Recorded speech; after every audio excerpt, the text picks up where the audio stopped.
মানে সিরিয়াসলি অন্যদিন ঘুম থেকে উঠি দেখি রিয়াল মাদ্রিদ একটা প্লেয়ার কিনে ফেলছে। আজকে ঘুমাতে যাচ্ছি এবং ভাবতেছি কালকে আবার কারে কেনে।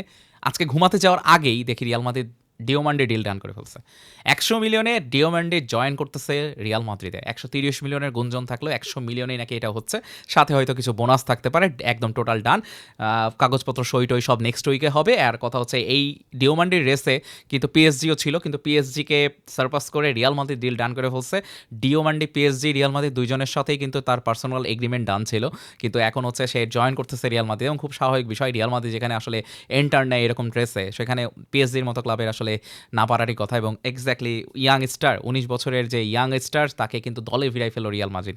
So this is really surprising যে মানে ইনস্ট্যান্ট ডিল ডান হয়ে যাচ্ছে। ওলিসেটাই খালি মনে হয় ফল করছে, ওটা পারে নাই।